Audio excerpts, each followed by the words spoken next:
नमस्कार, मैं Deepak Sharma D media times में एक बार फिर आपका स्वागत करता हूं। हम आपको बता दें कि जयपुर के आदर्श नगर सूरज मैदान पर 20 दिसंबर से 26 दिसंबर तक चलने वाली 7 दिवसीय कथा का आज तीसरा दिन है। यहां पर भागवत कथा रोजाना दोपहर 1 बजे से शाम 5 बजे तक हो रही है। हम आपको बता दें कि आज की कथा के तीसरे दिन आध्यात्मिक प्रवक्ता जया किशोरी जी अपनी ओजस्वी वाणी से अजामिल, गयासुर और भक्त प्रहलाद की कथा सुना रही हैं। आप देख सकते हैं कि यहाँ पर वातावरण भक्तिमय व उल्लास से भरा हुआ है। और दुख में ऐसे ऐसे साथ छोड़कर जाएंगे आपका, तो आपके दिन अच्छे नहीं होंगे, कि आपको विश्वास नहीं होगा ये मेरा साथ छोड़ सकता है, ये मुझे धोखा दे सकता है। तो सुख में साथ रहेंगे तेरे, दुख में सब मोड़ेंगे, कि सुख में साथ रहेंगे तेरे, दुख में सब मोड़ेंगे। दुनिया वाले तेरे होकर तेरा ही दिल तोड़ेंगे, कि आपके सामने कुछ और आपके पीठ पीछे कुछ और, कि दुनिया वाले तेरे होकर तेरा ही दिल तोड़ेंगे। और यहाँ कितने हैं जो मानते हैं कि भगवान हर जगह है, हर जगह से देख रहा है? कौन कौन मानता है? फिर भी गलत काम करते हैं। ये जानते हुए कि वो हर कोने से देख रहा है, व्यक्ति फिर भी गलत काम करता है। सारा हिसाब ऊपर होने वाला है, पर उसको लगता है कि वो बच निकलेगा। कितनी सुंदर बात लिखी गई है। देते हैं भगवान को धोखा, कि देते हैं भगवान को धोखा, इंसान को क्या छोड़ेंगे।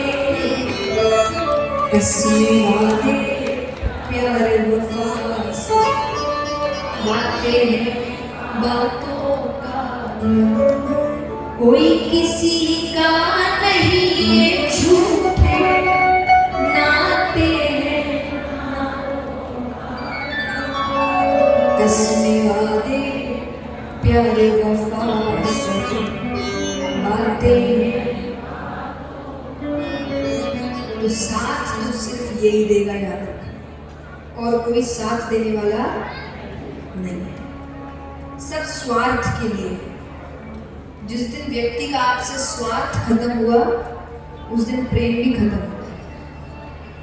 और ये हर कोई जानता है। यहाँ पर कितना बाहर से व्यक्ति कितना भी कर ले कि ये मेरा अपना है, वो मेरा अपना है, यहाँ मेरे रिश्ते अच्छे, उसको अंदर से सब पता है कौन अच्छा है कौन बुरा है, उसको सब पता है अच्छे से। तो ये अकेला है जो आपका साथ कभी नहीं छोड़ेगा। तो इस पर ध्यान दो। हर काम ये सोच कर करो कि इसको अच्छा लगेगा, और देखिएगा आप कभी कुछ गलत करेंगे नहीं। सिर्फ ये एक सोच को अपने साथ लेकर चलोगे, व्यक्ति जीवन में कभी कोई गलत काम नहीं करेगा। कि इसको कैसा लगेगा, इससे आंख मिला पाएंगे जब ऊपर जाएंगे, और आंख तो मिलानी पड़ेगी भाई। ऊपर जाओगे तो भगवान से तो आंख मिलानी पड़ेगी। तो कम से कम ऐसे कुछ तो कर्म करे कि आंख मिला सके, कि भैया हम अच्छा करके आए हैं। मैं ऐसा ना भगवान ने गलती कर दी, तुमको इंसान बना, काम तुमने एक इंसान वाले नहीं किया। तो यहाँ पर गयासुर की कथा यही समझाती है कि कुछ अच्छा करिए। आपकी वजह से किसी और के जीवन में, भले एक के भी आए, किसी एक के जीवन में भी बदलाव होना चाहिए। आपका नजरिया बदलाव का होना चाहिए, सिर्फ अपना नहीं रह जाएगा। तो थोड़े ऐसे कर्म भी करे कि ऊपर जाए तो भगवान से आंख मिलाने लायक रहे, कि मैं सिर्फ मेरा मेरा मेरा मेरा करके नहीं आया। उनकी मदद करिए जो अपनी मदद खुद। दुनिया को खुश करने में मत रहो, दुनिया ऐसे कभी खुश नहीं होती, उसको खुश करने की कोशिश करो। वो खुश हो गया ना, सब सही है। फिर कोई माने नहीं माने, तो कहते हैं सबसे बड़ा रोग क्या करेंगे ये छोड़ दो, ध्यान ही मत दो क्या कहेंगे। अब इसकी जगह बदलाव कहाँ लाओ, हर काम में ये सोचो कि वो खुश होगा कि नहीं, ये काम मुझे करता दे, वो खुश होगा कि दुनिया खुश होगी नहीं होगी कोई लेना देना नहीं। दुनिया ऐसी है जब मेहनत करोगे ना तो ये आपके पीछे बढ़ेगी, कुछ नहीं कर सकते, कुछ नहीं कर सकते। जहां जिस दिन सफल हो गए उस दिन कहेंगे हमें तो पहले ही पता था कि ये तो कुछ अच्छा करेगा। ये है दुनिया। कहते ना कि एक सेठ जी थे, सबकी बहुत मतलब सबको उनसे बहुत ये रहता था कि ये हमारी मदद करने वाला है, तो उनके आगे पीछे घूमते थे और सेठ जी को लगता था कि ये सब मुझसे बहुत प्यार करते हैं। तो सेठ जी की बिल्ली मरी। कौन मरा? बिल्ली काली थी, मर जाती तो उन्होंने बैठक रखी उसके लिए कि सेठ जी की बिल्ली मरी तो पूरा गांव आया बैठक में कि सेठ जी की बिल्ली मरी तो पूरा गांव आया और सेठ जी मरे एक भी नहीं। अब किसको दिखाना है? जो था वो तो गया। ये दुनिया, ये एकदम असली आईना है, ये दुनिया है। जितनी जल्दी समझ जाओगे उतने सुखी रहो। बोले नहीं ऐसा नहीं हो सकता। बोले कोई तो रास्ता होगा कि वो पाप भी करे और नरक भी ना जाए। सुखदेव जी कहते हैं आप पापियों का भी कल्याण चाहते हैं।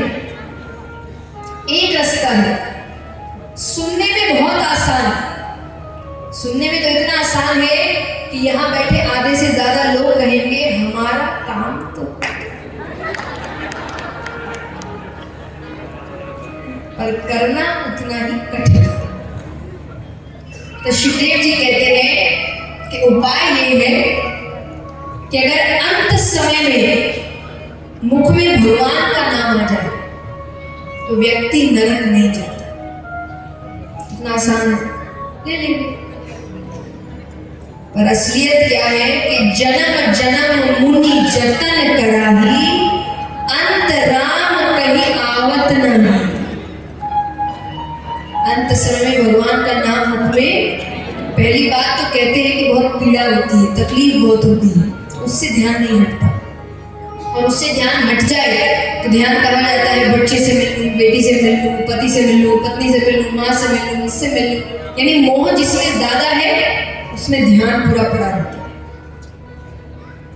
किसी का किसी में, किसी का पैसे में मोह रहता है, किसी का परिवार में, किसी तो जिसमें आपका मोह ज्यादा होगा आपका ध्यान उसमें गलत काम करता। कुछ समय बाद उस गांव में एक ऋषि की तपस्या करके उठते। तो उन्होंने गांव वालों से पूछा कि यहाँ किसी ब्राह्मण का घर है क्या? मुझे एक रात बितानी है, लेकिन ब्राह्मण के घर था। वो एक ही घर था। लोगों ने कहा ब्राह्मण तो है पर ब्राह्मण कहलाने लायक नहीं है, काम नहीं है ब्राह्मण जैसे। उन्होंने कहा कोई बात नहीं, मुझे बस रात बितानी है। तो उससे पूछा, अब उसने इतनी डकैती इत्यादि करी थी, धन कमाया था, बड़ा महल खड़ा किया, उसने एक कमरा दे दिया। दूसरे दिन वो जाने लगते हैं कि उन्होंने जाते जाते ही सोचा कि इसका थोड़ा भला करता जाऊं। संत ऐसे ही होते, संत बहुत बड़ी परिभाषा, इसलिए हर कोई इस परिभाषा के अंदर नहीं आता। संत की परिभाषा बहुत बड़ी है।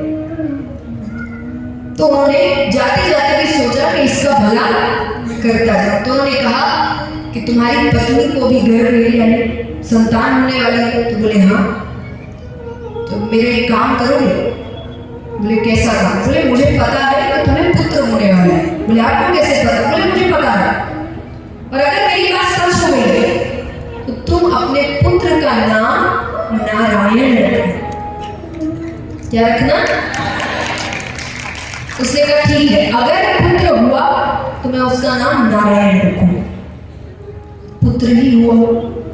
तो उसने जो वादा किया था उसने अपने बच्चे का नाम नारायण रखा, क्योंकि वो सबसे छोटा बच्चा, उससे पहले भी उसको पुत्र पुत्र इत्यादि थे, तो उसने छोटा था घर में, तो मोह ज्यादा है, तो दिन भर अब उसको वही देखता, नारायण ध्यान, नारायण को ले जाना, नारायण को खिलाना, नारायण को घुमाना, नारायण नारायण नारायण, दिन भर नारायण। बड़ा हुआ, ये बूढ़ा हो गया, उसका अंत समय आया। अंत समय आया तो यम के दूत ले लिया, वो खींच के ले जाने लगे। वो डर के मारे जोर से चिल्लाता है, नारायण मुझे बचा, नारायण मुझे बचा। भगवान उठते हैं तो भगवान की आवाज सुन के अपने पार्षदों को भेजते हैं कि जाकर देखो कौन बुला रहा है। भगवान के पार्षदों को देखकर यम के दूत भागते हैं। यमराज भगवान के पास आए। यमराज कहते हैं, प्रभु किसी भक्त का अंत समय होता है, मैं नहीं जाता, पर ऐसे पापी के अंत समय में आपके पार्षद आए। भगवान कहते हैं, पापी हो कि पुण्य करने वाला हो, तुम्हें पता है अंत समय में जो मेरा नाम ले ले वो नरक नहीं जाता। यमराज कहे, आपका नाम नहीं ले रहा था, अपने पुत्र नारायण का नाम ले रहा था। भगवान कहते पुत्र समझकर, पिता समझकर, मित्र समझकर, शत्रु समझकर नाम तो, इसीलिए आपके बड़े बुजुर्ग आपका नाम भगवान के नामों पर रखते थे कि पूजा पाठ दिन भर कोई नहीं करता, लेकिन बच्चों का नाम दिन भर मुझसे निकलता है, तो भगवान का नाम दिन भर मुझसे निकलता है। और देखिए ये सब भगवान के तरीके हैं और कुछ नहीं, आपको अपने करीब लाने के। हम आपको बता दें कि 23 दिसंबर शुक्रवार को समुद्र मंथन, वामन अवतार और श्री कृष्ण जन्मोत्सव मनाया जाएगा। वो महत्व रखता है। आज उनकी कथा सुनाने का एकमात्र कारण ही दान था कि उन्होंने इतना बड़ा दान किया। दान सिर्फ धन से नहीं होता, तन मन धन से होता है। तन से भी आप किसी की सेवा कर सकते हैं। मन की सेवा क्या है? कि किसी को प्रसन्न करना, अच्छी बातें बोलना। आज हर व्यक्ति दूसरों को नीचे गिराने में ही लगा है। कहते हैं ना कि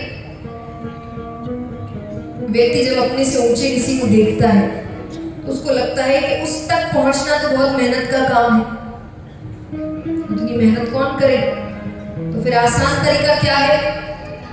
उसी को नीचे ले आओ। ऐसा हो गया इंसान, उसी को नीचे लाओ। और लोग छोड़िए, लोग में तो कमियां वो निकाल ही रहे हैं, वो भगवान को नहीं छोड़ते, भगवान में कमियां निकालते।